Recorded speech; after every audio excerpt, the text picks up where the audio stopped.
జీవముగల దేవుని సన్నిధిలో మనమందరం చేరి ఆయన ఆరాధించడానికి, ఆయన స్తుతించుటకు, గణపరచుటకు, మహింపరచుటకు దేవుడు మనకిచ్చినటువంటి ఆయన కృపకై దేవునికి మనపూర్వకంగా కృతజ్ఞతాస్తుతులు తెలియపరుస్తూ, దేవుని వాక్యం ద్వారా మన ఆత్మీయ జీవితాన్ని క్రమపరుచుకుంటూ విశ్వాస సంబంధమైన జీవితంలో మెరుగుపట్టుకు దేవుడు మనకు అనుగ్రహించినటువంటి ప్రతి ఉపకారాన్ని బట్టి కూడా మనం సద్వినియోగం చేసుకుంటూ మేలు పొందుదాం. ప్రభుదిన మందు ఆరాధనలో గత కొంతకాలం నుంచి ఒక అంశాన్ని మనం ధ్యానిస్తూ ఉన్నాం. పౌలు రాసినటువంటి పత్రికల్లో నుంచి తిమోతికి, యవనస్తుడైనటువంటి తిమోతికి ఎఫెసీ ప్రాంతంలో ఉన్నటువంటి అక్కడ ఉన్న సంఘంలో ఉన్నటువంటి సమస్యను పరిష్కరించే విషయంలో సువార్తిగా తిమోతి పనిచేస్తున్నప్పుడు ఆ తిమోతికి ఇచ్చినటువంటి ఒక లేఖలో 3:15 నుంచి మనం పాఠం చదువుతూ ఉన్నాం. జీవముగల దేవుని సంఘంలో జనుల ప్రవర్తన గురించి మనం ఆలోచన చేస్తూ ఉన్నాం. ఆ మాటని అర్థం చేసుకునే క్రమంలో జీవం అంటే ఏంటో చెప్పుకున్నాం. అలాగనే దేవుడు జీవము కలిగిన వాడిగా మనం మాట్లాడుకున్నాం. ఆ దేవునికి ఒక సంఘం ఉందని, ఆ సంఘం యేసు యొక్క రక్తం ద్వారా సంపాదించి, క్రీస్తు యొక్క రక్తం ద్వారా సంపాదించబడినటువంటి వ్యక్తుల జీవితాల్లో ఎలాంటి ప్రవర్తన కలిగి ఉండాలో ఆ ప్రవర్తన సంబంధించిన విషయాలు మనం ఆలోచన చేస్తూ ఉన్నామండి. కొన్ని విషయాలు ఈరోజు మళ్ళీ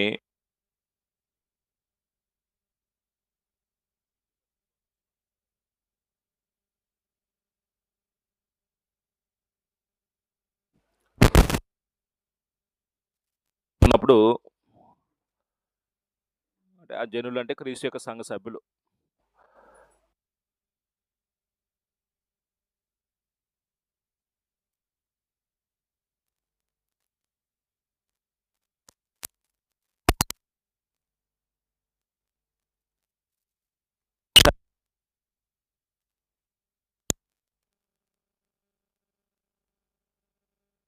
వయసులో పెద్దలైనటువంటి స్త్రీలు ఉన్నారు, వృద్ధ స్త్రీలు, అలాగనే మధ్య వయస్కులు ఉన్నారు, యవనులు ఉన్నారు, సువార్తికులు, దాసులు, యజమానులు, చాలామందిని గురించి మనం సంఘంలోకి వచ్చిన వ్యక్తులు ఎవరెలా ప్రవర్తించాలో గ్రంథం తేటగా చెప్తూ ఉందండి.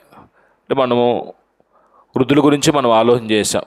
వయసులో పెద్దలైన వారు ఒక మాట చెప్తారు ఎవరైనా, వయసులో పెద్దలైనటువంటి పురుషులు ఎలా ఉండాలండి? ఉండవలసినంత సరిపడినంత అనుభవం ఉండాలండి. వృద్ధ స్త్రీలు ఎలా ఉండాలండి? వృద్ధ స్త్రీల యొక్క బాధ్యత ఏంటండి?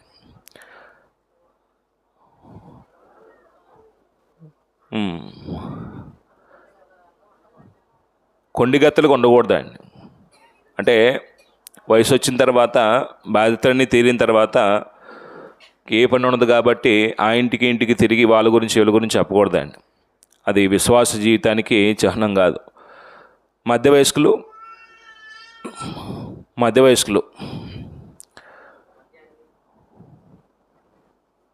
వయస్కులకి ఏం గుర్తులేదా?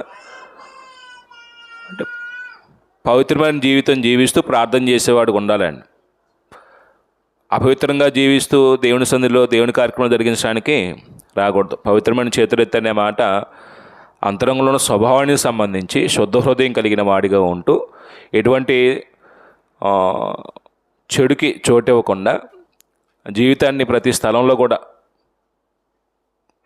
దేవుని ఎదుట, మనుషుల ఎదుట మంచి మనస్సాక్షి కలిగి జీవిస్తూ దేవుని పనిలో పాలేవారవ్వాలని మనం చెప్పుకున్నాం. యవనస్తుల గురించి చెప్పుకున్నాం గత వారం. యవనస్తుల గురించి ఒక మాట చెప్తారు ఎవరైనా?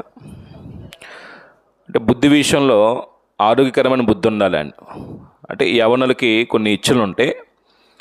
ఆ ఇచ్చుల్లో పడిపోయి ఆ కోరికలను జరిగించుకోవడానికి ఈ దేహావయవాలను ఏం చేసుకోకూడదు అంటే పాడు చేసుకోకూడదు. అది ప్రస్తుతం యవన కాలంలో ఉన్నటువంటి పిల్లల యొక్క పరిస్థితులు చాలా ప్రాంతాల్లో దారుణంగా ఉన్నాయండి. అంటే తల్లిదండ్రులు కూడా బిడ్డల్ని ఇలాంటి కన్నా ఏంటి మేము అని ఏడ్చుకునే పరిస్థితి వస్తుందండి. అంటే దేవుడు యవనస్తులకి ఒక ప్రత్యేకమైన స్థానం ఇచ్చాడండి బైబిల్లో. మీరు బైబిల్ చరిత్ర అంతా చదువుతున్నప్పుడు ఒక ఉన్నతమైనటువంటి స్థానం యవనస్తులకు ఇచ్చాడు దేవుడు. యవనస్తులు ఒక ఉన్నతమైన వ్యక్తిత్వం కలిగిన వారు ఉండాలని దేవుడు కోరుతూ ఉన్నాడు. యవనస్తులు దేవుని పరిచర్లో బహు బలంగా పనిచేస్తారు కాబట్టి యవన కాలంలో దేవుని కాడి మోయిట నరుడికి మేలు అనే విషయం చెప్తాడండి. అంటే దేవుని పని జరిగించే విషయంలో ఒక యుక్త వయసు యవన ప్రాయంలో వచ్చినప్పుడు ఆ యవనస్తుడు ఏదైనా చేయడానికి తీవ్రత కలిగి ఉంటాడు కాబట్టి దేవుడు యవనస్తులను ఎంపిక చేసుకున్నట్టుగా చూస్తామండి. ఆయన సేవా కార్యక్రమాలు అన్నింటిలో మీరు చదవండి, ఎక్కువగా ఏ వయసు నుంచి దేవుడు పని కొరకు ఉపయోగించుకున్నట్టుగా మనం బైబిల్ చరిత్ర చూస్తామంటే యూసుఫ్ కానీ, మోషే కానీ, లేకుంటే ఇంకెలాంటి వ్యక్తులు ఎవరున్నారండి? పౌలు కానీ క్రొత్త నిబంధనలో, తిమోతి కానీ, వీళ్ళందరూ ఎవరండి? పౌలుకి సహకరించినటువంటి సహోదరులు కానీ వీళ్ళందరూ యవనస్తులండి. అంటే యవనస్తులు దేవుని పనికి ఆడబడుతున్నప్పుడు దేవుని సేవ విరిగా జరిగిద్దండి. కొత్త నిబంధనలో బలంగా పనిచేయడానికి సంఘాల్లో పౌలతో పాటు బాగా సహకరించిన వారు యవనస్తులండి. అంటే ప్రస్తుతం యవనస్తుల యొక్క వ్యక్తిత్వం చెడు అలవాట్లు బానిసలు అవ్వటం వల్ల దేవుని యొక్క ధర్మాన్ని, దేవుని యొక్క నీతిని జరిగించే విషయంలో సరిగా మనుషులు ఆలోచించలేకపోతున్నారండి. అంటే యవనస్తుని తిమోతికి పౌలు రాసిన పత్రికలు, 2 పత్రికలు కూడా నీ యవనిచ్చలు ఉంటాయి, వాటిలో నుంచి పారిపో, పరిశుద్ధి తగినట్లుగా నడుచుకో, నీ మాటలు కానీ నీ ప్రవర్తనలో కానీ. అంటే కొన్ని సందర్భాల్లో తృణీకరించబడే పరిస్థితి వచ్చింది కాబట్టి తృణీకరించబడకుండా నీవు జాగ్రత్తగా కాపాడుకో. ఈ విషయాలు యవనస్తుల గురించి మనం గత పాఠాలు చెప్పుకున్నామండి. అంటే ఒకటి మనం అర్థం చేసుకోవాల్సింది ఏంటంటే యవనస్తులు పాడవటానికి ఎంతో కొంత ప్రభావం పోయిన పాటలు చెప్పుకున్నట్టుగా ఎవరి ప్రభావం ఉండిద్దండి? తల్లిదండ్రుల ప్రభావం ఉండిద్దండి. అంటే ఇప్పుడు నా కొడుకు త్రాగుడుకు అలవాటు అయ్యాడు అంటే నా పెంపకం సరిగ్గా లేదేమో, నేను మంచిది మాదిరి చూపించలేకపోయానేమో, బాధ్యత కలిగిన వ్యక్తిగా కుటుంబంలో నా కొడుకు ఉండట్లేదంటే నా కొడుకు ముందు నేను బాధ్యతగా వ్యవహరించలేదేమో, బాధ్యతారహితంగా వ్యవహరించనేమో, నేను మంచి మాదిరి చూపించలేకపోయానేమో, నా ప్రవర్తన బట్టి నా పిల్లల భవిష్యత్తును పాడు చేసినేమో. అంటే ఒక తండ్రిగా తల్లిగా మన కోణంలో మనం పర్ఫెక్ట్గా ఉన్నప్పటికీ కూడాను కొన్ని సందర్భాల్లో ఎక్కడొకటి లోపం జరిగిద్దండి. ఏలి మంచోడే, కానీ ఏలి పిల్లల యొక్క భవిష్యత్తు ఏమైపోయిందండి? పాడైపోయిందండి. అంటే దండించవలసిన విధానంలో, గద్దించవలసిన విధానంలో గద్దించే విషయంలో అలక్ష్యం చేశాడు ఏలి. అంటే మంచి వ్యక్తిత్వం కలిగిన వాడే, పిల్లలను దేవుని పరిచర్యగా జరిగించడానికి ప్రోత్సహించిన వాడే, దేవుని పరిచర్య చేస్తూ అక్రమంగా జీవించే వారిని ఖండించలేకపోయాడండి.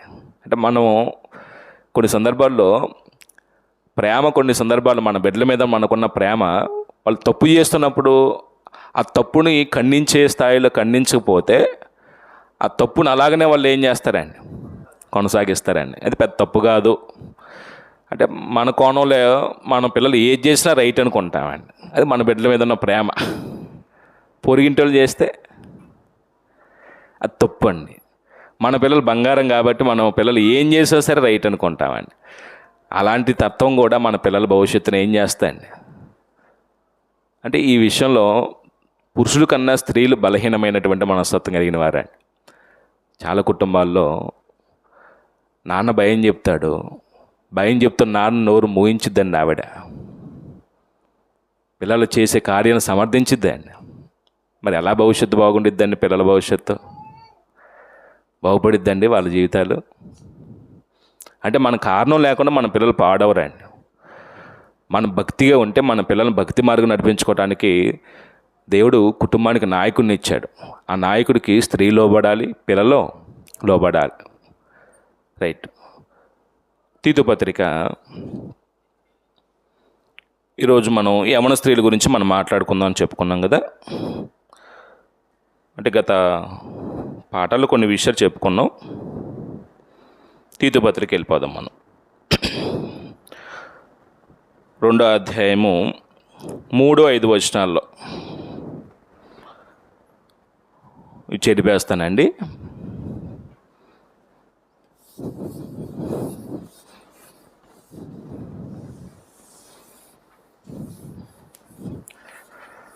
సంఘంలో యవన స్త్రీలు ఉన్నప్పుడు ఆ యవన స్త్రీలు ఎలా ఉండాలో చెప్తాడండి.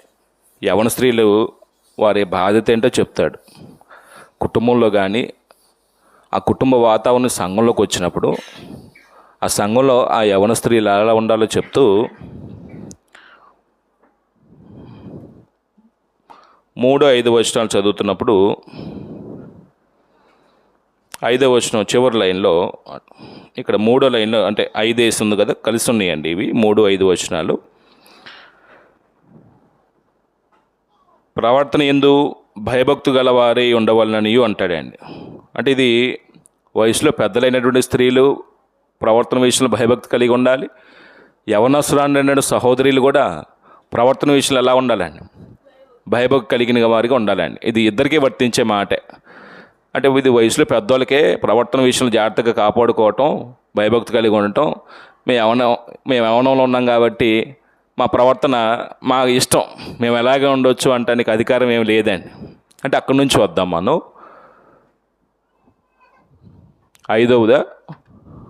5వ పాయింటేనా? 6 యవన స్త్రీలు. సంఘంలో యవన స్త్రీల యొక్క పాత్ర మనం చదువుదాం. 1,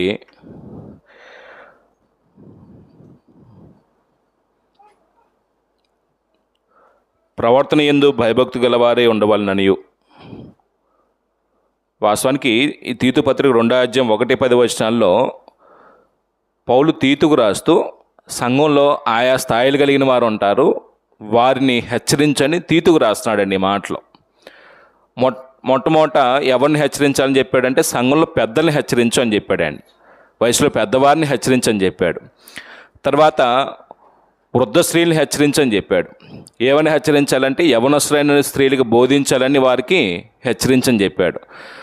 తీతుకి అంటే సువార్తికి హెచ్చరికలు ఉన్నాయి, యవనస్తురాంటికి హెచ్చరికలు ఉన్నాయి, యవనస్తులకి హెచ్చరికలు ఉన్నాయి. అలాగనే దాసులను కూడా హెచ్చరించమంటాడు. సంఘంలో దాసులైన వారు ఉంటే వారిని కూడా ఏం చేయమంటాడు? హెచ్చరించమంటాడు. అయితే మనం 6వ పర్సను యవనస్తురాంటి అయినటువంటి స్త్రీల గురించి మనం మాట్లాడుతున్నాం కాబట్టి ఇక్కడ చెప్పిన మాట ఏంటంటే ప్రవర్తన యందు భయభక్తి గలవారే ఉండవలెను. ప్రవర్తన యందు భయభక్తులు గలవారే ఉండాలి.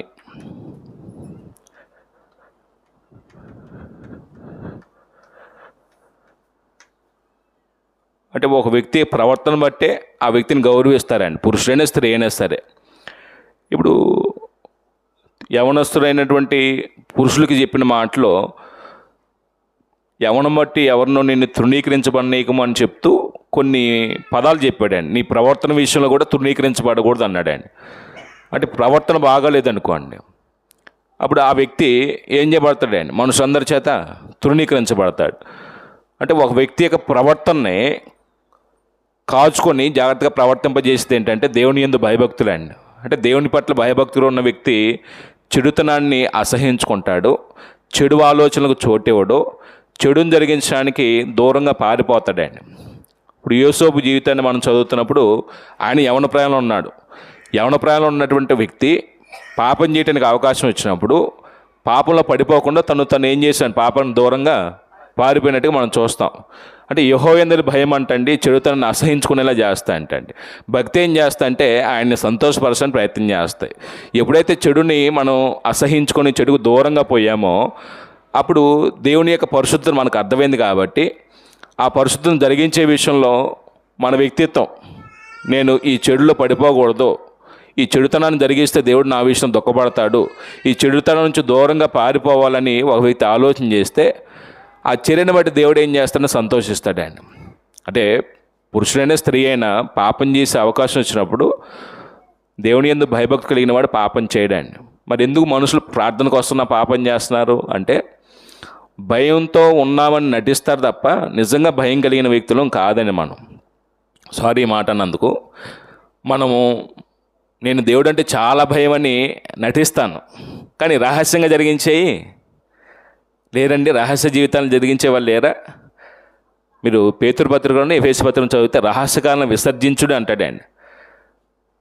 అవి శరీర కార్యాలను రహస్యంగా జరిగించేవి శరీర కార్యాలండి. ఆ రహస్య కార్యాలను ఏం చేయాలండి? విసర్జించాలండి. వాటిలో కొనసాగకూడదండి, వాటిని వదిలిపెట్టేసేయాలండి, లేకపోతే మనల్ని చంపేస్తాయండి అవి.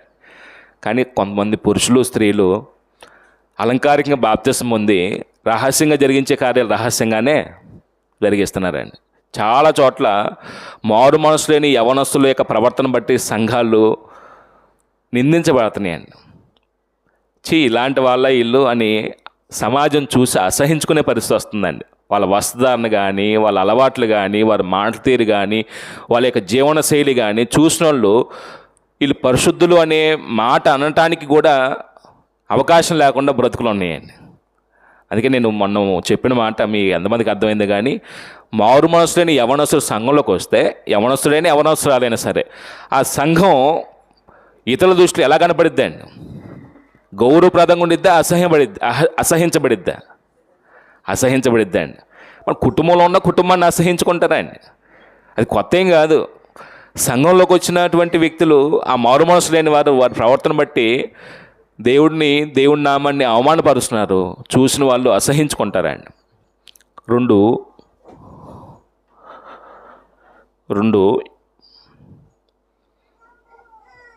యవన స్త్రీలు తమ భర్తలకు లోబడి ఉండి, అంటే ఈ యవన స్త్రీలు ఏం చేయాలంటాడంటే భర్తలకు లోబడాలంటండి.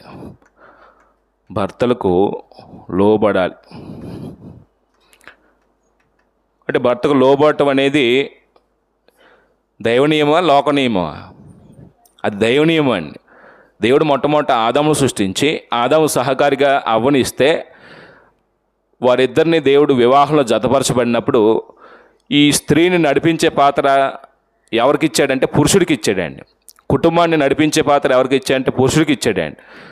కుటుంబం కట్టబట్టడానికి పురుషుడు దైవ నియమానికి లోబడుతూ తన భార్యను ప్రేమిస్తూ భార్య యొక్క క్షేమాన్ని కోరి ఆత్మసంబంధం బ్రతుకుతూ కుటుంబం నడిపిస్తే దేవుని కోరుకునే కుటుంబం ఏర్పడుద్ది. ఇక్కడ పురుషుని గురించి కాదు మాట్లాడుతుంది. ప్రతి స్త్రీ తన భర్తకు లోబడాలి అంటాడండి.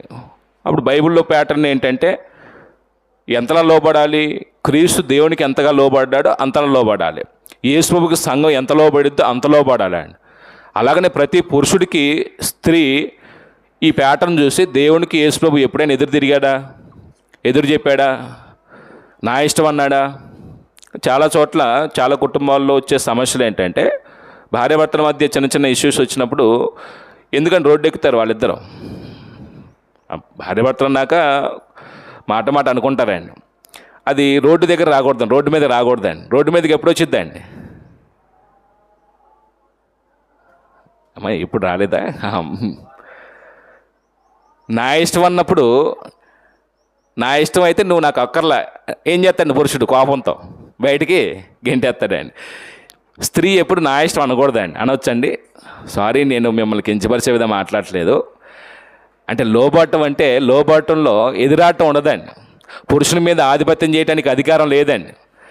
స్త్రీ పురుషుణ్ణి నోరు మూయించి నా చెప్పు చేతులు పెట్టుకోవాలని ప్రయత్నం చేస్తే దేవుని నియమాన్ని ఏం చేస్తుందంటే పూర్తిగా ఆవిడ వ్యతిరేకిస్తుందండి.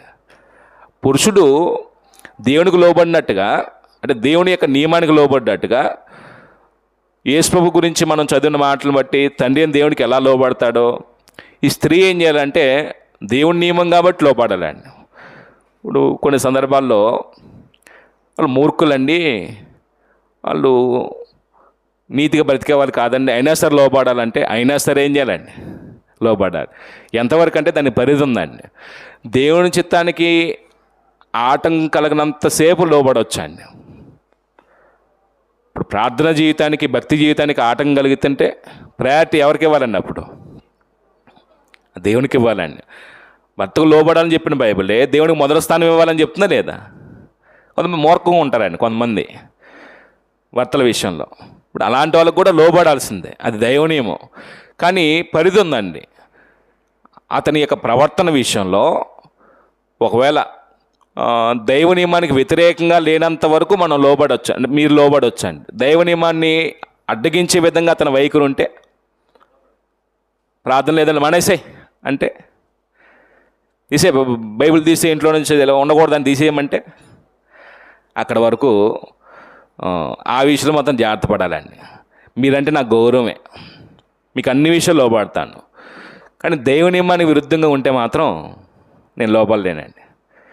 ఇంకోటి జరిగిద్దండి, భర్తకు త్రాగుడు అలవాటు ఉందనుకోండి, మందు తెచ్చుకొని ఇంట్లో తాగుతుంటే ఫ్రై ముక్కలు వేసి వేపించి ఇవ్వకూడదండి. అది దైవ నియమం కాదండి.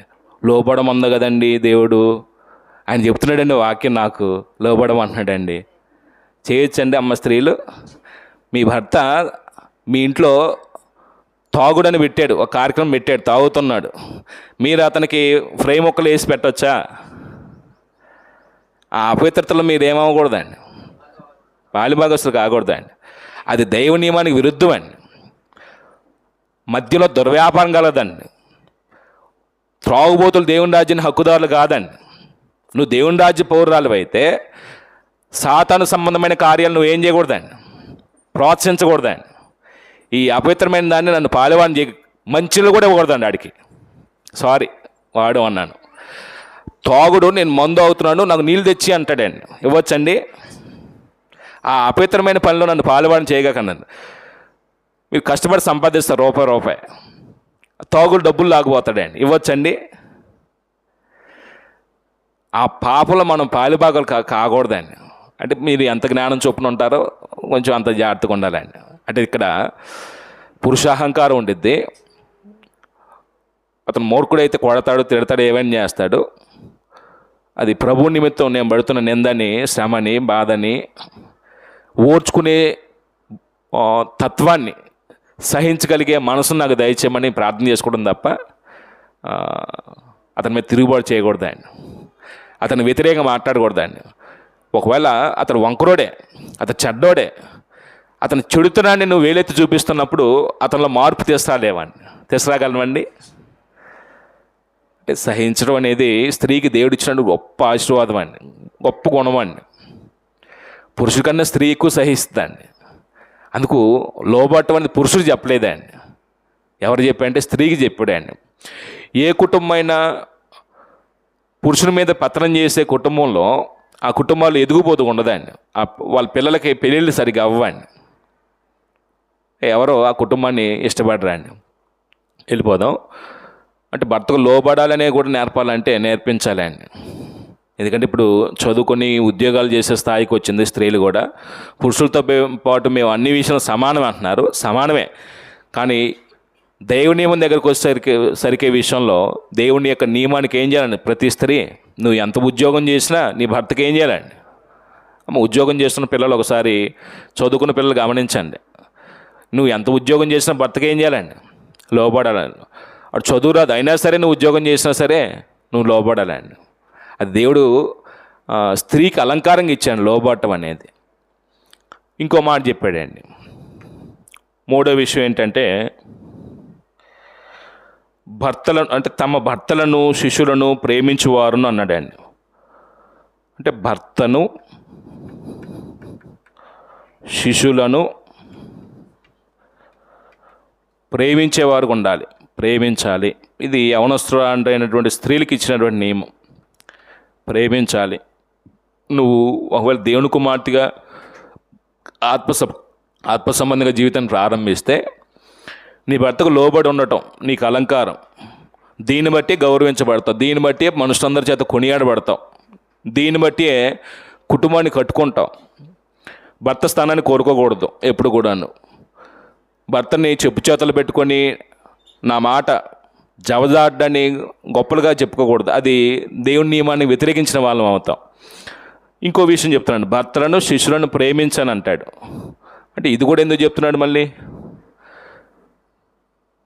భర్తని శిష్యుల్ని ప్రేమించేవారు ఉండాలంటే కొంతమంది మనసు ఎలా ఉండిద్ది అంటే భర్తని పిల్లల్ని ప్రేమించిన వాళ్ళు కూడా ఉంటారు. ఆయన ఇంకా దేన్నో ప్రేమిస్తారు.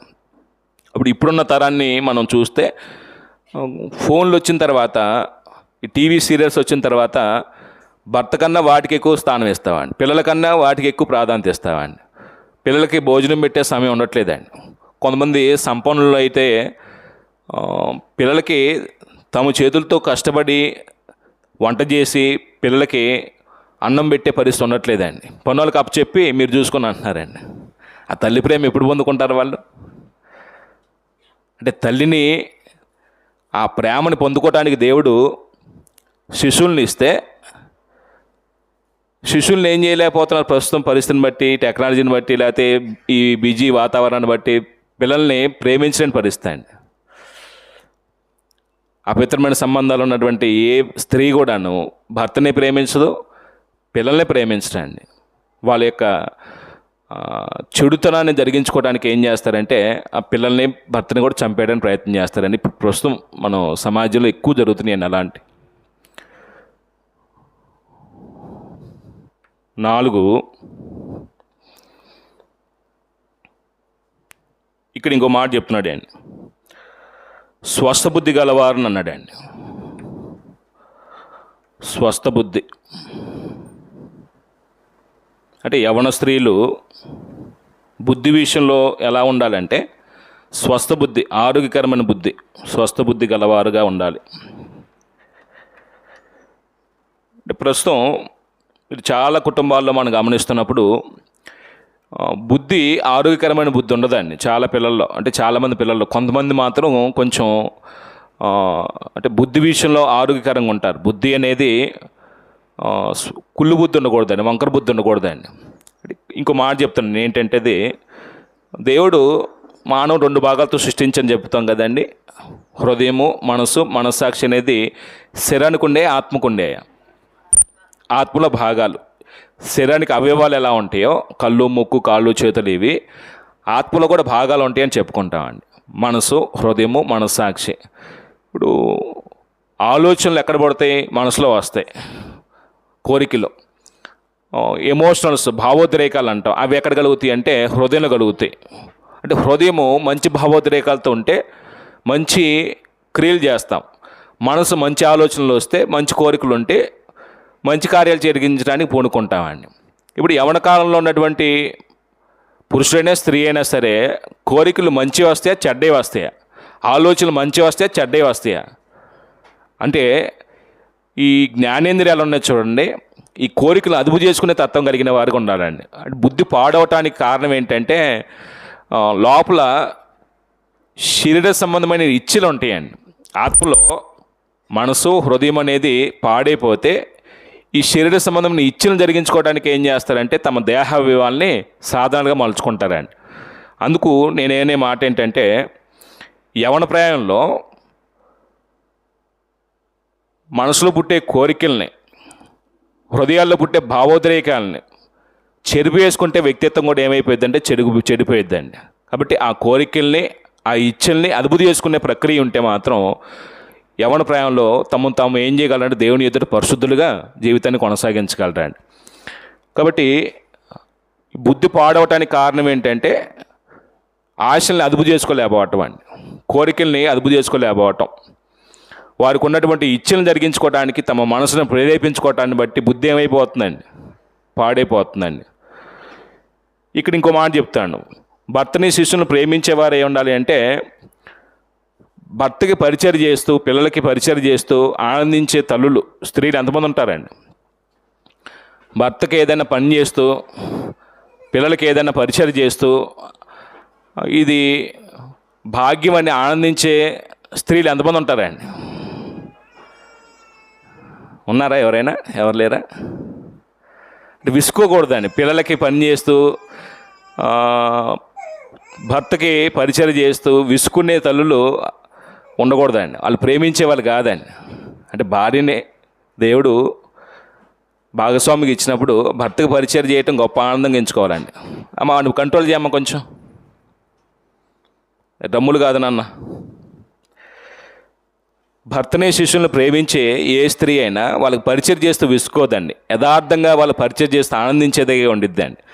అలాగే బుద్ధి విషయంలో కూడా ఆలోచనల్ని, కోరికల్ని మనం ఇంద్రియ నిగ్రహం అంటారు చూడండి. ఆ అంటే నిగ్రహించుకునే శక్తి ఉంటే బుద్ధి మంచిగా ఉండిద్దండి.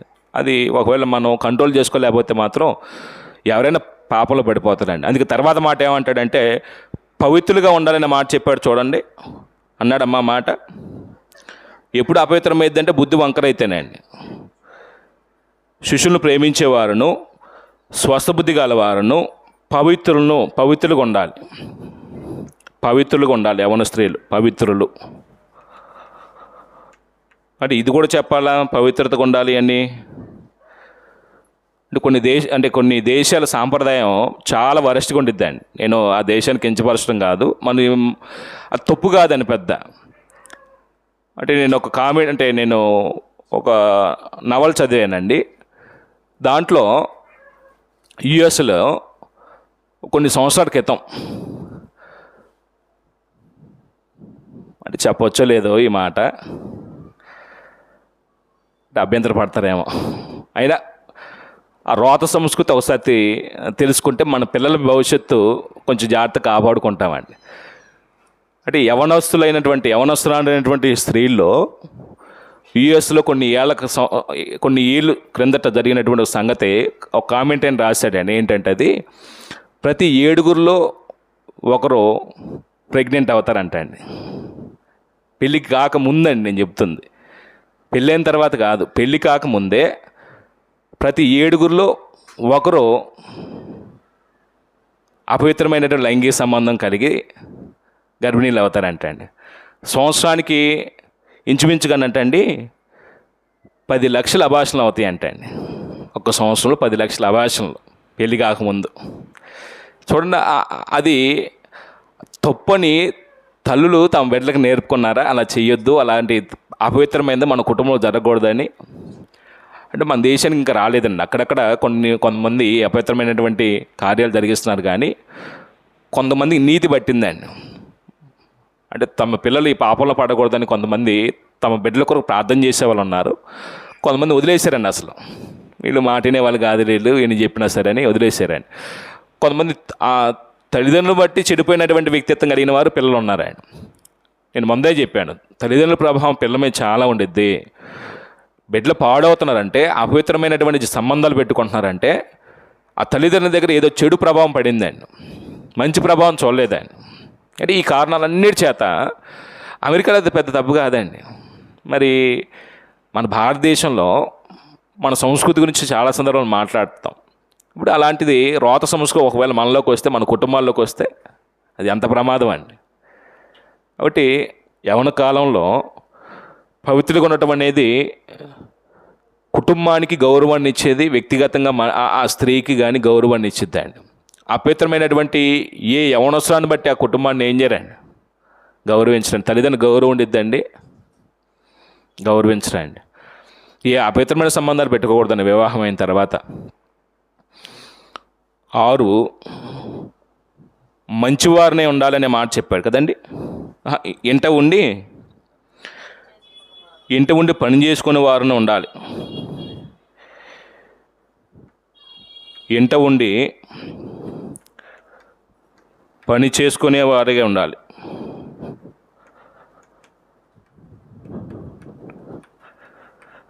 వారిగా ఉండాలి. 7 మంచివారినే ఉండాలి, మంచివారిగా ఉండాలి. అంటే ఇంటి పట్టు నుండి పనిచేసే స్త్రీగా ఉండాలండి. అంటే భర్త సంపాదన తీసుకురావాలి, ధర్మం అది. భార్య ఏం చేయాలంటే దాన్ని దేనికి ఖర్చు చేస్తున్నామో జ్ఞానం చొప్పున ఏం చేయాలండి, ఖర్చు చేయాలండి. అంటే ఇది నియమం అనేది అంతే. అంటే భర్త ఏమో కష్టపడి సంపాదించి తీసుకొస్తే, భార్య కొరకు పిల్లల కొరకు అవసరం తీర్చబడటానికి ధనాన్ని తీసుకొస్తే, భార్య ఏం చేయాలండి, ఆ ధనాన్ని దేని కొరకు జాగ్రత్తగా ప్లాన్ ప్రకారంగా ఉపయోగించాలండి. పని లేనిదిగా ఉండకూడదండి. పని లేకుండా అటు ఇటు ఏం చేయకూడదండి. ఆ ఇంటికి ఈ ఇంటికి తిరగటం అనేది దేవుడు ఆవిడకి ఇవ్వలేదండి, ఆ పాత్ర ఇవ్వలేదండి. ఎంట ఉండి పనిచేసి ఉన్న విధంగా ఉండాలి. అలాగనే మంచివారుగా ఉండాలనే మాట చెప్పాడు. మంచివారు అనే మాట చాలా చిన్న మాట, కానీ అది అందరికీ వర్తించే మాట కాదండి. బైబిల్లో మంచివారు అనే పదం ఎవరికి ఉపయోగించాడండి? దేవుడు ఒక్కడే మంచివాడు అంటాడు యేసుప్రభు వారు. అంటే దేవుడికి ఉపయోగించిన మాటని ఎవరికి ఇచ్చాడండి? ఇప్పుడు మనకనే మాట కాదండి, యవన స్త్రీలకండి. మీరు రారండి. యవన స్త్రీలకు ఉపయోగించాడండి. మంచివారు ఉండాలనే మాట యవన స్త్రీలకు ఉపయోగించాడండి. అంటే ప్రవర్తన విషయంలో దేవుని యందు భయభక్తి కలిగి ఉంటే ఆ స్త్రీ కొనియాడబడింది కాబట్టి ఆవిడని బట్టి అందరూ మంచిది మంచిది మంచిదని గౌరవిస్తారండి. అమ్మో గయ్యాలని అనకూడదండి ఎప్పుడు కూడాను. అమ్మో ఈవిడ భర్తకి ఎప్పుడు లోబడేది కాదండి, చూస్తున్నారు ఎలాంటిదో అని అనకూడదండి. ఇది మనం గత పాటలు చెప్పుకున్నాం. ఇది ఎవరు చెప్పాలి ఈ సంగతిలో? సువార్త్రీయులు చెప్తాడు ఈ మాటలో. అమ్మ నీ భర్తకు లోబడాలని చెప్తాడా? చెప్తే స్వీకరిస్తారండి? అంటే సువార్తికుడు పురుషుడే ఉంటాడు, ఆవిడ స్త్రీ అండి. మా బాధ నీకేం తెలుసండి, లోబడమంటున్నావు అని తునీకరించే పరిస్థితి వచ్చిద్దండి. ఎందుకంటే పురుషుడు స్త్రీ స్థానంలో ఉన్నాడుగా. లోబడాలని నోటి మాట ద్వారా చెప్పగలడు, కానీ లోబడటం అది ఎంత కష్టమో, ఎలాంటి శ్రమలు అనుభవిస్తున్నారో, మానసికంగా ఎంత క్షోభ అనుభవిస్తున్నారో వాళ్ళకి తెలుసండి. నోట్ల మాట లోబడని చెప్తే అది అంత ఫలించదండి. కనుక ఈ మాటలన్నీ ఎవరితో చెప్పాలండి? వృద్ధ స్త్రీలు చెప్పాలండి, వయసులో పెద్దవాళ్ళు చెప్పాలండి. వయసులో పెద్దోళ్ళు ప్రవర్తన విషయంలో భయభక్తి కలిగి ఉంటున్నారు కాబట్టి ఇలా భయభక్తి కలిగి ఉండమ్మా, ఇక నేను భయభక్తి కలిగి ఉంటున్నాను చూడు అని తన కోళ్ళకి చెప్పాలండి, తన కూతురు చెప్పుకోవాలండి. సంఘంలోకి వచ్చిన తర్వాత యవనస్తులైన స్త్రీలకి ఏం చేయాలండి? వయసులో పెద్దలైనటువంటి ఆ స్త్రీలు చెప్పాలండి. అప్పుడు చెప్పేవాళ్ళు లేరండి ఇప్పుడు ప్రస్తుతం అలాగా. అంటే మనలో లోపం ఉంది కాబట్టి మనం ఎవరికి ఏం చేయలేకపోతున్నాం, చెప్పలేకపోతున్నామండి. లోబడటం అనేది స్త్రీ చెప్తే నేను లోబడి ఉంటున్నాను ఇలాగని ఆవిడ చెప్తే ఫలవంతం ఉండిద్దండి. భర్తని శిష్యుని ప్రేమించేదైతే ఆవిడ ఏం చేయగలదండి? యవన స్త్రీలకి చెప్పగలదండి. అలాగనే బుద్ధి విషయంలో ఆరోగ్యకరమైన బుద్ధి, ఆలోచనలో కోరికలు అదుపు చేసుకునే తత్వం కలిగింది కాబట్టి నేను ఇలాగ అదుపు చేసుకున్నాను. యవన కాలంలో మనం ఇలాగ తొందరపాటు చర్యలు చేస్తాం, అయినప్పటికీ మనం ఇలా కంట్రోల్ చేసుకోవాలి. దేవుని వాక్యం మనకి ఇచ్చాడు, దేవుని పరిశుద్ధాత్మ మనకి ఇచ్చాడు. పరిశుద్ధాత్మ చేత నడిపించబడటానికి మన జీవితాన్ని ఇష్టపడాలి, లోబడుచుకోవాలి అని ఒక యవనస్తురాలైనటువంటి స్త్రీకి వయసులో పెద్దలైనటువంటి ఆ వయసులో పెద్దల తల్లులుగా ఉన్నటువంటి ఆ స్థానంలో ఉన్న వాళ్ళు ఏం చేయాలండి? బుద్ధిని నేర్పాలండి, పవిత్రులుగా ఉండాలనే విషయాన్ని కూడా చెప్పాలండి. అమ్మా నీ మాటలు లోక సంబంధంగా ఉంటున్నాయి, నీ క్రియల్లో లోక సంబంధంగా ఉంటున్నాయి, ఇది పవిత్రతకు భంగం కలుగు చేస్తే, నీ వస్త్రధారణ సరిగా బాగోట్లేదమ్మా, నీ ఇంటి వాతావరణం సరిగా బాగోట్లేదమ్మా, కొద్ది పవిత్రంగా ఉండు, పరిశుభ్రంగా ఉండు అని ఏం చేయాలండి? చెప్పాలండి. పురుషుడు చెప్తే తేలిగ్గా తీసుకుంటారు, అది నేను చెప్పేదండి. ఇంట ఉండి పని చేసుకోవాలి, ఆ ఇంటికి తిరగాకమ్మా, పిల్లల్ని శుభ్రంగా ఉంచు, భర్త అవసరం తీర్చు, ఏ వస్తువు ఎక్కడ ఉండాలో చక్కగా ఉంచుకో, ఇంటిని శుభ్రంగా ఉంచుకో, ఇంటి వాతావరణం అంటే బాగుంటే మనం ఆరోగ్యంగా ఉంటాం. ఇవి మోరల్ వాల్యూస్ అండి. బైబిల్లో కూడా కొన్ని విషయాలు చెప్పాడండి. అవి మంచివారు ఉండు, ప్రవర్తన మంచిగుంటే అందరు నిన్ను ఏం చేస్తారు? గౌరవిస్తారు, కొనియాడబడిద్ది దైవభక్తి కలిగిన స్త్రీ. ఇది వయసులో పెద్దలైనటువంటి స్త్రీలు చెప్పాలండి. అప్పుడు తిమోతి పత్రికలో కూడా కొన్ని విషయాలు చెప్పాడండి. ఏమన్నాడంటే అక్కడ మొదటి పత్రిక 2వ అధ్యాయము 9-10 వచనాల్లో కూడా కొన్ని విషయాలు చెప్పాడండి. అక్కడ ఏమంటున్నాడంటే ఇక్కడ ఒకసారి చూడండి ఆ మాటలు.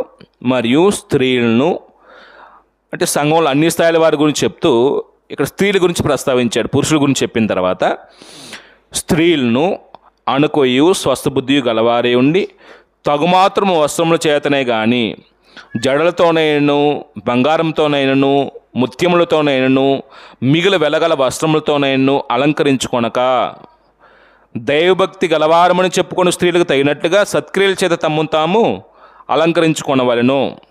అంటే ఈ వచనంలో యవన స్త్రీలకు సంబంధించి మనం ఏ మాట రాసుకోవచ్చండి? అంటే తగుమాత్రం వస్త్రముల చేత అలంకరించుకోవాలి. ఈ విషయాన్ని మనం ఒకసారి ఆగుదామండి. తగుమాత్రం వస్త్రముల చేత అలంకరించుకోవాలి. తగుమాత్రం అలంకరణ విషయంలో కూడా బైబిల్ చెప్తుందండి. తగుమాత్రము వస్త్రముల చేత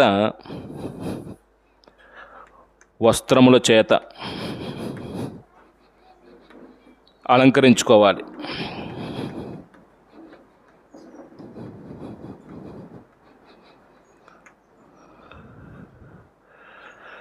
మొదటి తిమోతి 2వ అధ్యాయం 9-10 వచనాల్లో ఆ విషయాన్ని మాట్లాడతాడండి. అంటే స్త్రీ యొక్క అలంకారం గురించి మాట్లాడతాడు. ఇక్కడ ఎలా ప్రారంభించాడంటే, మరియు స్త్రీలను అణుకయు స్వస్థబుద్ధి గలవారై ఉండి. అణుకువ స్వస్థబుద్ధి, ఇది బాహ్యానికి సంబంధించిందా, అంతరంగానికి సంబంధించిందా? ఏమండి? బాహ్యం అంటే పైరూపానికి, అంతరంగం అంటే లోపల బుద్ధికి. దేనికి సంబంధించినటువంటి అలంకారం అండి అమ్మా? బాహ్యానిక? అనుకో బాహ్యంగా కనపడిద్దా? ఒక చోట పెళ్లి చూపుల్లో ఆ అమ్మాయి చాలా వినంగా వచ్చిందంటండి, కూర్చుందంటండి.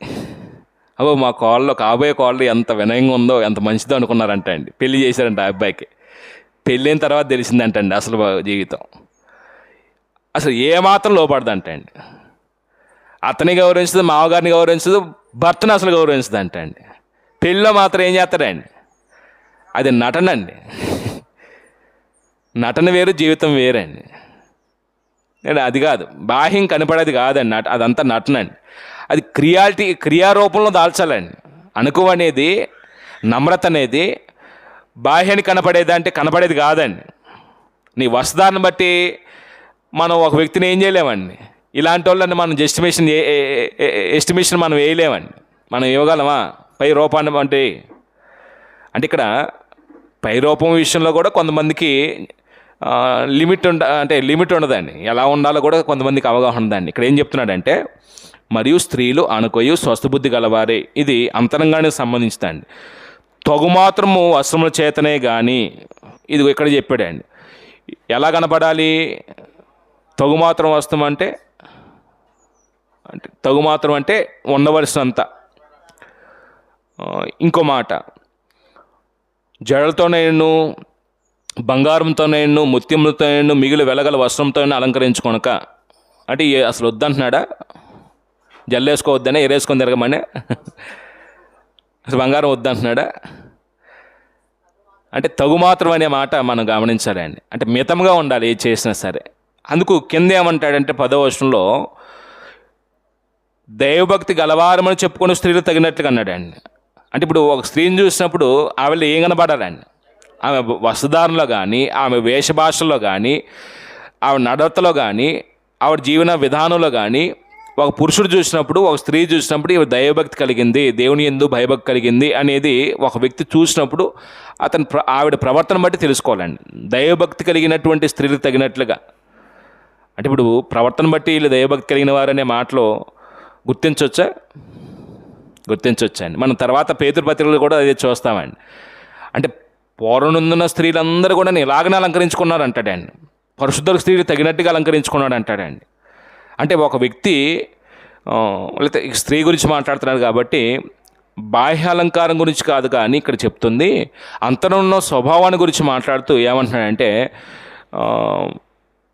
అణుకువ స్వస్థబుద్ధి అని చెప్పి, జడలతో కానీ, బంగారంతో కానీ, ముత్యంతో కానీ, వెలగల వస్త్రములతో అలంకరించుకొనక దైవభక్తి గలవారమని చెప్పుకున్న స్త్రీలకు తగినట్టుగా సత్క్రియల చేత తమను తాము ఏం చేయాలండి? అలంకరించుకోవాలి. తగుమాత్రం వస్త్రము చేత. 9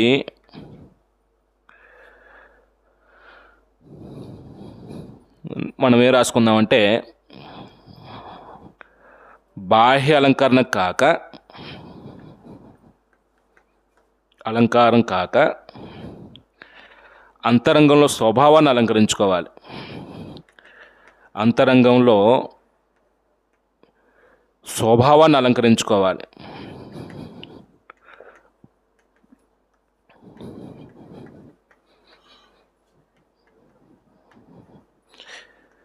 కొంచెం పురుషుడికి స్త్రీ అలంకారం గురించి మాట్లాడడానికి ఇబ్బందే, వాక్యం చెప్తున్న సువార్తికుడైనా ఎవరైనా సరే. అయినప్పటికీ ఒక మాట చెప్తున్నాండి.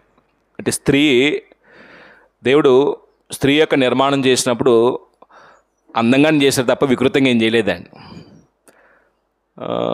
సుబుద్ధి గల భార్య యెహోవాకు దానం అన్నప్పుడు ఒక కుటుంబంలోకి భార్యగా వెళ్తే బుద్ధి కలిగినటువంటి స్త్రీ ఆ పురుషుడికి దానంగా దేవుడు ఇస్తే ఆ కుటుంబాన్ని కట్టుకునే విషయంలో జ్ఞానవంతురాలే ఉండి కుటుంబాన్ని, పురుషుణ్ణి, స్త్రీని జ్ఞానం చొప్పున కట్టుకొని దేవుడు కోరుకునే కుటుంబాన్ని నిర్మాణం చేసుకోవడానికి తన వంతుగా సహకరించాలండి. అయితే ఇక్కడ తిమోతి పత్రిక వచ్చేసరికి సంఘంలోకి వచ్చినప్పుడు స్త్రీలు బాహ్యమైనటువంటి అలంకారానికి ప్రాధాన్యత ఇస్తున్నప్పుడు అది బాహ్యానికి సంబంధించిందేమో మనుషులు గుర్తించడానికి. ఇప్పుడు మనం మనుషులు గుర్తించడానికి అలంకరించుకోవాలా, దేవుడి గుర్తించడానికి అలంకరించుకోవాలా? మీరు సమూయేలు గ్రంథం మొదటి గ్రంథం 16వ అధ్యాయం చదువుతున్నప్పుడు 7వ వచనంలో దావీదుని అభిషేకించే సందర్భంలో కూడా సమూయేలు యెష్షయి కుమారులు ఒక్కొక్కరిని పిలుస్తూ అభిషేకించడానికి ఈయనే రాజు అనుకుంటాడండి. దేన్ని చూసి అనుకుంటాడంటే బాహ్యాన్ని చూసి, పై రూపాన్ని చూసి, ఫిజిక్స్ని చూసి ఏమనుకుంటాడంటే ఇతనే రాజు అనుకుంటాడండి. కానీ దేవుడు ఎవరిని ఎంపిక చేస్తున్నాడు? దావీదుని ఎంపిక చేసుకున్నాడు. దావీదుని కోరుకున్నాడు దేవుడు. అక్కడ దావీదు గురించి దేవుడు చెప్పిన మాట ఏంటంటే, మనుషులు లక్ష్య పెట్టిన దాన్ని యెహోవా ఏం చేయడంటండి, లక్ష్య పెట్టండి. మనుషులు ఏం చూస్తారు?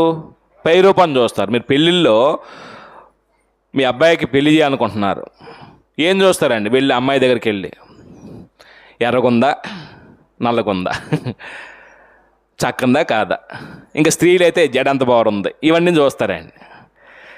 అంటే ఇప్పుడు లోపల బుద్ధి చూస్తామా? అది గుణవతి, లోబడే తత్వం కలిగిందా, నమ్రత కలిగిందా, ఇది చూస్తారా? పై రూపాన్ని చూసి మోసపోతారండి. వచ్చిన తర్వాత అవి లోబడే మనస్తత్వం లేకపోతే గుండెలు బాదుకుంటారండి. ఈ మధ్య ఒక వివాహం జరిగిందండి, నేను వెళ్ళాను కార్యక్రమానికి. పాపం పెళ్ళైన కొద్ది రోజులే ఆ కుటుంబంలో ఆనందం ఉందండి, తర్వాత అంతా బాధాకరమైన పరిస్థితినండి. అత్తగారు సిక్కేయారండి. ఇప్పుడు ఏం చేయాలన్న కోళ్ళలో ఏం చేయాలమ్మ? కోళ్ళు చెప్తారు, అత్తగారు సిక్కేయారు. కొత్త పెళ్లి కూతురు పాపం ఇంట్లోకి వచ్చింది, అనుకున్న విధంగా అత్తగారు సిక్కేయారండి. ఇప్పుడు ఏం చేయాలండి? తన తల్లి కన్నా ఎక్కువగా అత్తగారిని సంరక్షించాలండి, చూడాలండి. అంటే అదేమో పాడు మనస్తత్వాలు తెలియదు, కానీ మీ అమ్మని చూస్తే నేను ఉన్నాను ఇంట్లో, ఆ కుర్రోడిని బెదిరించడం మొదలుపెట్టిందంట అండి. డైవర్స్ ఇస్తాను అంటదంట అండి. ఈ కుర్రోడిని ఆడుకుంటుంది, ఆ అమ్మని వాళ్ళ తల్లిని చూడట్లేదండి. ఆవిడే పడుతూ లేస్తూ ఆవిడే చేసుకుంటుందండి. నేను విన్నానండి ఆ సంగతి, బాధ వేసిందండి నాకు. ఇప్పుడు తల్లింటోళ్ళని ఏం చెప్పాలండి? అమ్మ తల్లులు చెప్పండి, ఏం చెప్పాలండి? అమ్మ తల్లులు చెప్పండి మీరు. అమ్మా ఇక్కడ నుంచి ఆవిడే నీ తల్లి, నాకన్నా ఎక్కువగా ఆవిడని చూడాలి. రేపు నువ్వు కూడా వృద్ధాప్యం వస్తే నువ్వు కూడా మంచాన్ని పడతావు, నువ్వు చేసింది కదా నీ మీదకి వచ్చిద్ది. కాబట్టి నువ్వు ఇప్పుడు చేస్తే దేవుడు నీకు దేవుని కలుగు చేస్తాడు, దేవుడు నిన్ను ఆశీర్వదిస్తాడు, నీ కుటుంబాన్ని దేవుడు కడతాడు, నీ కాపురం చక్కబడిద్ది అలా చేస్తే అంటే వాళ్ళు ప్రార్థనకి వెళ్ళేవాళ్ళండి. అంటే సత్యంలో లేరు అయినప్పటికీ ప్రార్థనకి వెళ్ళేవాళ్ళండి. వాళ్ళు బాధ పెట్టేవాళ్ళు కాదండి. ఇప్పుడు అతన్ని ఏడిపిస్తుంది, అత్తగారిని పట్టించుకోవట్లేదు, మన ఇంటికి వచ్చే అంటారంటే అండి. అందుకని చేయటం ఎందుకు వెళ్ళిన వివాహం చూడాల్సి వచ్చిద్దని వేరేగా ఉండమంటున్నారండి. ఇప్పుడు మన దగ్గరకు వచ్చేయి, లేకపోతే అక్కడ ఉండొద్దు అంటున్నారండి. అంటే ఇది ధర్మమేనా? మరీ మనుషులు ఎంత భయంకరంగా ఉన్నారని అనిపిస్తుందండి. వాళ్ళు ఆడవాళ్ళే కదా. ఇప్పుడు వాళ్ళు కొడుకుంటే కాళ్ళు వచ్చిద్ది, కొడుకుంటే వాళ్ళు మంచాన్ని పడితే చూడాలి లేదా? మనం చేస్తే మన నెత్తి మీదకి వచ్చిద్దని అది మాత్రం మర్చిపోకూడదండి. మనం మంచి చేస్తే మంచి వచ్చిద్దండి, మనం చెడు చేస్తే మన మీదకి చెడు వచ్చిద్దండి. అయితే ఇక్కడ బాహ్య అలంకారానికి ఎక్కువ ప్రాధాన్యత ఇచ్చేవాళ్ళు ఉన్నారు సంఘాల్లో, అంతరంగంలో స్వభావానికి ఎక్కువ ప్రాధాన్యత ఇచ్చేవాళ్ళ. ఏ అలంకారం దేవుని దృష్టికి విలువైందండి? అసలు పేతురు పత్రికలు అదే చెప్తాడండి, అంతరంగంలో ఉన్నటువంటి స్వభావాన్ని దేవుడు కోరుకుంటున్నాడు. ఇది ఒకటి చెప్పి నేను ముగిస్తానండి, మిమ్మల్ని ఇబ్బంది పెట్టను. 4వ వచనం ఏమంటాడు? 3వ వచనం నుంచి చదువుతాం. 3వ అధ్యాయం మొదటి పత్రిక 3వ అధ్యాయం 3వ వచనంలో, జడలు కొనుటయు, బంగారం నగలు పెట్టుకొనుటయు, వస్త్రములు ధరించుకొనుటయును, వెలుపటి అలంకారం మీకు అలంకారం ఉండక. అంటే బాహ్య అలంకారానికి ఏం చేయకూడదు? అధికంగా ప్రాధాన్యత ఇవ్వకూడదు. అసలు బట్టలు వేసుకోవద్దని కాదు, నగలు పెట్టుకోవద్దని కాదండి, అది చాలా తప్పు అండి. పేతురు 3వ అధ్యాయం 3 నుంచి నేను చెప్తుంది ఏంటంటే, ఈ విషయాలు దైవభక్తి కలిగినట్టుగా ఒక స్త్రీ తను ఏం చేయాలండి? ఎవరైనా చూసినప్పుడు భక్తి కలిగింది ఈవిడ అని చేయెత్తి నీకు వందనాలు చెప్పే విధంగా ఉండాలి తప్ప నేను చూసి కామెంట్ చేసే పరిస్థితి రాకూడదండి. అందుకే ఇక్కడ ఏమంటున్నాడంటే, బంగారు నగలు పెట్టుకున్నట్టు వస్త్రం ధరించుకున్నట్టును వెలుపటి అలంకారం మీకు అలంకారం ఉండక సాధువైనట్టు మృదువైనట్టు గుణమున అక్షయ అలంకారము మీ హృదయపు అంతరంగ స్వభావమును మీకు అలంకారంగా ఉండవలెను. అంటే ఇప్పుడు దేనికి ప్రాధాన్యత ఇచ్చాడు ఇక్కడ? బాహ్య అలంకారం ఉంది, అంతరంగ అలంకారం ఉంది. బాహ్యం ఏంటి? జల్లాలుకోవటం కానీ, బంగారు నగలు పెట్టుకోవటం కానీ, వస్త్రములు ధరించుకోవటం కానీ వెలగల వెలుపటి అలంకారం ఉంది. ఈ అలంకారం ఎవరి దృష్టికి ఆకర్షణీయంగా ఉండిద్ది అంటే మనుషుల దృష్టికి ఆకర్షణీయంగా ఉండిద్దండి. దేవుడు దీన్ని చూసి ఆకర్షిస్తాడా? ఇప్పుడు మీరు ఉన్నారండి, వాళ్ళంతా బంగారం దిగేసుకొని పట్టుచీర కట్టుకొని వచ్చారండి. చూసిన అబ్బా చాలా అందంగా ఉంది అనుకుంటారండి. మనుషులు చూసి నేత్రాలు ఆనందిస్తాయండి. అవి లోబడేది కాదండి, భర్తకు లోబడదండి. భార్య స్థానంలో ఉన్నప్పటికీ భర్తకు లోబడేది కాదు, పిల్లల్ని ప్రేమించేది కాదండి. ఎవరైనా గౌరవిస్తారండి? దేవుని దృష్టికి అది విలువైందండి. చూసి అబ్బా అంటారు తప్ప అమ్మ గయ్యాలండి, భర్తకు లోబడదండి, పిల్లల్ని అసలు పట్టించుకోదండి అని ఏం చేస్తారండి? మొహానే అంటారండి. లేకపోతే మొహాన్ అనకపోయినా నలుగురు కూర్చొని మాట్లాడుకున్నప్పుడు ఏ మాటలు వస్తాయండి? వాళ్ళ గురించి మాట్లాడితే అయ్యే వస్తాయండి. అందుకు అక్కడ అన్నాడండి, ఏది మంచిదో దేవుని దృష్టికి ఏది విలువైందో చెప్తున్నాడు. 4వ వచనం చివరి లైన్లో ఏమంటున్నాడంటే, అంతరంగ స్వభావం మీకు అలంకారంగా ఉండవాలని అది దేవుని దృష్టికి మిగులు విలువగలదు అన్నాడండి.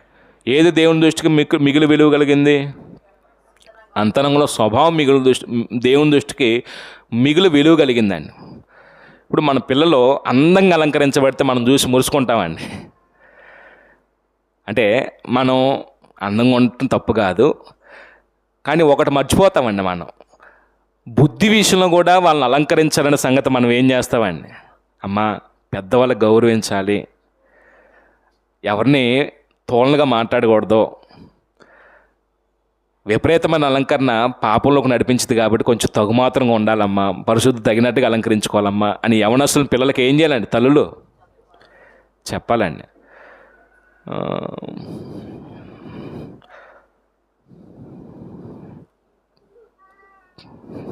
మీరు ఏమనుకుంటా మాట చెప్తానండి. ప్రార్థనకి వెళ్తే కూడా కొంతమంది లిప్స్టిక్ వేసుకుంటారు తెలుసా? అసహ్యంగా ఉండిద్దండి చూడటానికి. ఒక ఆయన పెళ్లి కాక ముందు ప్రార్థన టైంకి వచ్చేవాడంటండి. ముందే వచ్చి పరిచయలో పాలు పంపులు పొందేవాడండి. పెళ్ళైన తర్వాత టైంకి రావట్లేదంటండి. సువార్తికి కొంచెం సందేహం వచ్చి, బ్రదరు మీరు యాక్టివ్గా ఉండట్లేదండి, ఇంతకుముందు బాగా వచ్చేవాళ్ళు, టైంకి వచ్చేసి ముందే అన్ని ఏర్పాట్లు చేసేవాళ్ళు, ఇప్పుడు రాలేకపోతున్నారు ఏంటంటే, ఏం చెప్తామండి అంకుడు గారు, ఏమైంది బాబు అంటే, ఈ అమ్మాయిని చేసుకున్న తర్వాత ఆరాధనకు వస్తూ బ్యూటీ పార్లర్కి వెళ్తుందండి. ఆ బ్యూటీ పార్లర్లో టైం తిని అంటున్నారండి. అక్కడే లేట్ అయిపోతుందండి. వచ్చేసరికి ఇంకా ఇక్కడికి వచ్చేసరికి మాకు టైం సరిపోవట్లేదండి. ఆరాధనకు వస్తూ బ్యూటీ పార్లర్కి వెళ్ళటం ఏంటంటే దరిద్రంగా? ఫ్యాషన్ షోకి వెళ్తున్నావా? మరి పురుషుడైన ఎట్ట అనుమతిస్తున్నాడు ఏమో కానీ మరి అది ధర్మం కాదండి. సామెతల్లో మాట చెప్తాడండి చూడండి, 31:30 స్త్రీలందరికీ ఇది మీకు బాగా కంటత వాక్యమే. చెప్తారు ఎవరైనా?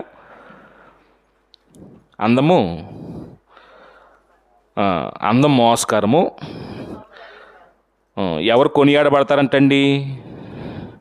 బాహ్యంగా అందంగా ఉన్నవారు దేవుని దృష్టిలో విలువైందిగా చూడట్లేదు దేవుడు. అందం మోసం, సౌందర్యం వ్యర్థం. దేవుడు అందాన్ని ఇచ్చాడు, బాహ్యమైన అందం చేత ఏం చేయకూడదు? మనుషులు మోసం చేయకూడదండి. అది భ్రమండి. మోసకరము, సౌందర్యం వ్యర్థమని చెప్తూ, యెహోవాయందు భయభక్తి కలిగిన స్త్రీ కొనియాడబడును. ఎవరు గణపరచబడతారండి? ఎవరు సమాజంలో గౌరవప్రదమైనటువంటి గుర్తింపు స్థానాన్ని ఇస్తారంటే, మనుషుల్లో మెచ్చుకునే స్థాయికి వెళ్తారంటే యెహోవాయందు భయభక్తి కలిగినటువంటి స్త్రీలండి. ఎంత బంగారం ఉన్నా యెహోవాయందు భయభక్తులు లేకపోతే మనుషుల నాలుకల్లో మంచి అనేది ఉండదండి. మంచి మాటలు మన గురించి పలుకే పరిస్థితి ఉండదండి. అంటే కొంచెం యవనస్తులైన స్త్రీలు బాహ్యమైన వాటికి అలంకారాన్ని కొద్దిగా తగ్గించి అంతరంగంలో స్వభావాన్ని ఏం చేద్దామండి? అమ్మ అలంకరించుకోవడానికి ప్రయత్నం చేద్దామండి. ఒక స్త్రీ ఎవరి కొరకు అలంకరించుకోవాలండి? తన భర్త కొరకు అలంకరించుకోవాలండి. ప్రకటన గ్రంథంలో కూడా ఒక మాట అంటాడండి, ఈ అంతరంగంలో స్వభావం ఎవరి కొరకు అలంకరించుకోవాలంటే 21 ప్రకటన గ్రంథము 2వ వచనంలో 21:2 మరియు నేను నూతనమైన యెరూషలేమును, ఆ పరిశుద్ధ పట్టణము తన భర్త కొరకు అలంకరింపబడిన పెళ్లి కుమార్తె వలె సిద్ధపడి పరలోకము నుందున్న దేవుని యొద్ద నుండి దిగి వచ్చుట చూచితిని అన్నాడండి. ఎవరి కొరకు అలంకరించబడినట్టుగా ఇక్కడ చూస్తామంటే తన భర్త కొరకు. సంఘం వధువుతో పోల్చాడు, వరుడు క్రీస్తుతో పోల్చబడ్డాడు. అంటే ఆత్మ సంబంధంగా ఈ సాధుత్వం, మృదుత్వం, అక్షయ గుణం అనేది యేసుప్రభు యొక్క స్వభావం కాబట్టి యేసుప్రభులో కలిసిపోవటానికి, యేసుప్రభు యొక్క వ్యక్తిత్వంలో కలిసిపోవటానికి ఓ స్త్రీ ఏం చేయాలండి? అలంకరించబడాలండి. అలాంటి స్త్రీ దేవుని దృష్టిలో ఘనంగా కొనియాడబడిద్ది, మనుషులందరి దృష్టిలో గౌరవించబడటానికి దేవుడు అవకాశం ఇస్తాడు. ఇక్కడ కూడా ఒక స్త్రీ అలంకారం తన భర్త కొరకు ఉండాలి తప్ప సమాజం కొరకు కాదండి. ఇంకో మాట మీకు అభ్యంతరం లేకపోతే మాట అంటాడండి, మన వస్త్రాలు దేహాన్ని కప్పుకోవటానిక, దేహాన్ని ప్రదర్శించడానికా? ఇప్పుడు కప్పుకోవటానికి అవుతున్నాయా, దేహాన్ని ప్రదర్శించడానికి అవుతున్నాయా? ఇప్పుడు మనం ఇంత బట్టలు అలంకారం కొరకు వేసుకునే వాళ్ళు ఉన్నారా, దేహాన్ని కప్పుకోవడానికి వేసుకునే వాళ్ళు ఉన్నారా? ఇప్పుడు అలంకారం కొరకు ఎక్కువ మంది ప్రాధాన్యత ఇస్తున్నారండి. అంటే ఇప్పుడు నేను కొత్త షర్ట్ వేసానంటే ఏం చేయాలి? అందరూ చూసి అబ్బా బాగుంది అనాలండి. అందరూ బాగుండటానికి వేసుకోవాలా, ఈ దేహాన్ని కప్పుకోవడానికి వేసుకోవాలా? మన షాప్కి వెళ్ళినప్పుడు షాపులు ఏం మోసం చేస్తారండి? ఈ ఫలానా సినిమాలో ఫలానా యాక్టర్ వేసుకున్న డ్రెస్ అని చెప్తారండి. వెంటనే ఏమవుతారండి? అలా అదే కావాలండి, అది లేదా, ఆ సినిమాలో అది లేదా, లేకపోతే ఆ యాక్టర్ చేసింది లేదా అని అంటామండి. అంటే సినిమా వాళ్ళు కూడా మనుషుల్ని ఇలాగ మోసం చేస్తారండి. మనం కూడా ఆ ఉచ్చులో పడిపోతున్నామండి. ఇప్పుడు ప్రస్తుతం ఒక యవనస్తులైన పురుషులైనా సరే ఎవరిని ఫాలో అవుతారండి? ఇప్పుడు ఈ దేవుని వాక్యం ఉందండి, ఈ దేవుని వాక్యం పక్క ఉందండి, అంటే దేవుని నియమాలు ఉన్నాయి. లోకంలో ఉన్నటువంటి యాక్టర్స్ ఉన్నారు. ఇప్పుడు ఏ ప్రభావం చేత యవనస్తులు నడిపించబడుతున్నారండి? దేవుని వాక్య ప్రభావం చేత నడిపించబడేలు ఎక్కువ మంది ఉన్నారా? ఈ లోకంలో ఈ సినీ యాక్టర్లలో ప్రభావం చేత నడిపించబడే వాళ్ళు ఎక్కువ ఉన్నారా?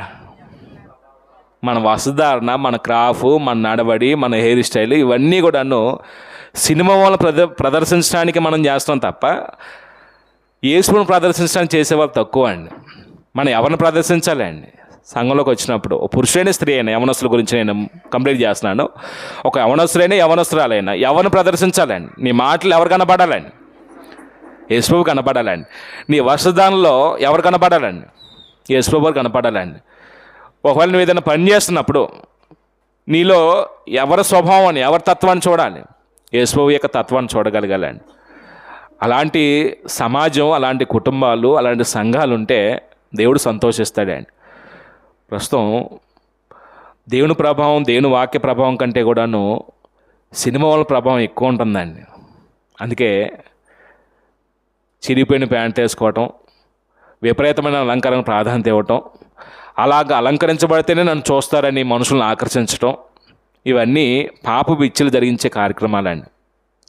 యవన ప్రాయం చాలా ప్రమాదంతో కూడింది. యవనస్తులు తప్పక త్రుట్టిల్తారనే మాట బైబిల్లో ఉంది కదండి. అంటే మనం ఎగ్జాక్ట్గా వస్తామండి, దేవుని యొక్క నీతిని అనుసరించాలి, దేవుని పనులు పాలువారు అవ్వాలని. కానీ ఈ లోక ఇచ్చలు మనల్ని ఏం చేస్తాయండి? దేవుని మార్గం నుంచి లాగేస్తాయండి. నిజంగా ఈ దేహాన్ని దేవుడిచ్చింది దేవుని యొక్క మహిమార్థం మనం వినియోగించుకుంటే, ఈ దేహావివాలతో దుర్నీతి కార్యాలు జరిగించకుండా నీతి కార్యాలు జరిగించడానికి ఈ దేహాన్ని ఉపయోగించుకుంటే దేవుడు మహిమపరచబడతాడండి. కాబట్టి ఈ దేహావివాలను యుక్త వయసులో ఉన్నప్పుడు మంచి కొరకు ఉపయోగిద్దాం. ఇతరులకు ఏదైనా ఉపయోగపడే కార్యక్రమాలు చేయడానికి ఉపయోగిద్దాం. సమాజానికి ఏదైనా ఉపయోగపడే కార్యక్రమాలు చేద్దాం. మనం పరిశుద్ధంగా బ్రతుకుతూ యవన కాలంలో కూడా పరిశుద్ధంగా బ్రతకగలరని సమాజానికి ఏం చేద్దాం? మన జీవితాల ద్వారా మాదిరి చూపిద్దామండి. ఇప్పుడు యవన ప్రాయంలో ఉన్నటువంటి పురుషుడు, స్త్రీల గురించి బైబిల్లో ఇలాంటి నియమాలు రాయబడ్డాయి. నేను ముగిస్తానండి. ఒకటి మాత్రం నేను చెప్పి ముగిస్తాను. ఏంటంటే అది దైవభక్తి కలిగిన స్త్రీకి తగినట్టుగా అలంకరించుకుంటే మనం చూసి ఎవరో కామెంట్ చేయరండి. మన వస్త్రధారణ గురించి సమాజంలో చర్చ రాకూడదండి, అది పరిశుద్ధులకి తగింది కాదు. ఇంకోటి, పురుషుల కొరకు అలంకరించుకోవాలి తప్ప ఇతర సమాజానికి కొరకు కాదండి. అంటే ప్రస్తుతం ఇంట్లో ఉన్నప్పుడేమో మొన్న కూడా ఒక మాట చెప్పాడండి. అది నేను చెప్పింది కాదు, ఒక సహోదరు చెప్పాడండి. అది నిజమే అనిపించిద్దండి. ఇంట్లో ఉన్నప్పుడేమో 60 ఏళ్ళలాగా ఉంటారు, బజార్ వెళ్తున్నప్పుడు 20 ఏళ్ళలాగా తయారవుతారంట అండి. అది నేను చెప్పింది కాదు సుమా, అది నా మాట కాదు. అందుకని నేను చెప్పడానికి అది నా వయసు కాదు, నా అనుభవం కాదు. అది కూడా తప్పేనండి. అంటే ఒక స్త్రీ కుటుంబాన్ని కట్టుకోగలిగే విషయంలో దేవుడు చాలా పాత్ర ఇచ్చాడండి.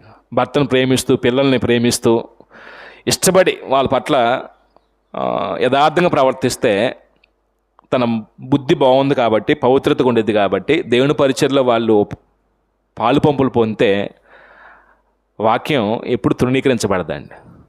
ఒకవేళ స్త్రీ అలా ప్రవర్తించట్లేదు ఏమైద్దండి? ఏమండి, తీతుపత్రి తీశారా? 4వ వచనం చూడండి, ఒక మాట ఉండిద్ది. ఒకవేళ అలా ప్రవర్తించట్లేదు ఆ స్త్రీ, దేవుని వాక్యం విని కూడా ప్రవర్తించట్లే, ఏమైందండి? 4వ వచనంలో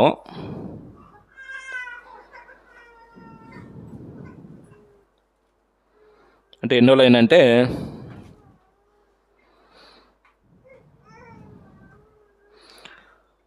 3-5 కలిసి ఉన్నాయి కదా, 1, 2, 3. 3వ లైన్ ఒకసారి చూడండి. 3వ లైన్ ఒకసారి. దేవుని వాక్యము దూషింపబడకున్నట్లు అన్నాడండి. ఒకవేళ ఈ స్త్రీ ఇలా ప్రవర్తించట్లా, దైవభక్తి కలిగిన స్త్రీ వల్లే లేదు, భర్తకు లోబడట్లేదు, పిల్లల్ని భర్తని ప్రేమించట్లేదు, పవిత్రత లేదు, స్వస్థబుద్ధి లేదు, కానీ చర్చికి వచ్చేస్తుందండి. అప్పుడు ఆ స్త్రీ యొక్క నడవడిని బట్టి దేవుని వాక్యం ఏం చేయబడుద్ది అండి? అంటే ఒక వ్యక్తి యొక్క ప్రవర్తన బట్టి కూడా దేవుని వాక్యం దూషించబడిద్దా? అదేనా ఈ మోహండ్యాన్ని నేర్పుతుందని మీ పురుషులు మిమ్మల్ని నిందించరండి? అదేనా మీరు నేర్చుకుంటుంది? ఇదేనా వెళ్ళి ఇంతకాలం నేర్చుకుందని దూషిస్తారు లేదా? అంటే దేవుని వాక్యం మన వల్ల దూషించబడటానికి కారణం కాకూడదండి. ఇలా ప్రవర్తించబోతేనంటండి, రాసుకోండి అది కూడా, ప్రవర్తించుకుంటే దేవుని వాక్యం దూషించబడిద్దండి. దేవుని వాక్యము దూషించబడును. దేవుని వాక్యం మన వల్ల దూషణ పాలు కాకూడదండి. దేవుని వాక్యం మన వల్ల గౌరవం పెరగాలి తప్ప తృణీకరించబడే పరిస్థితి రాకూడదండి. మన నడవడిని బట్టి, మన ప్రవర్తన బట్టి, మన ఆలోచన బట్టి, మన క్రియలను బట్టి. అది మన తక్కువ స్థాయి ప్రవర్తన అండి. వచ్చి యవనస్తులైనటువంటి వారు, పురుషుడైనా స్త్రీ అయినా సరే, మనం దూషించబడటానికి కారణం కాకూడదండి. ఎప్పుడైనా మనల్ని బట్టి దేవుని వాక్యం దూషించబడిందండి? ఎప్పుడైనా ఏ సందర్భంలో అయినా దేవుని వాక్యం దూషించబడుతుందంటే ఆ వాక్యం ఎవరికి ఫలాలను ఇవ్వదండి. అలాంటి పరిస్థితి వద్దు. ముగించుకుందాం. ప్రభురాత్రి భోజనంలో మనం ప్రవేశిద్దాం.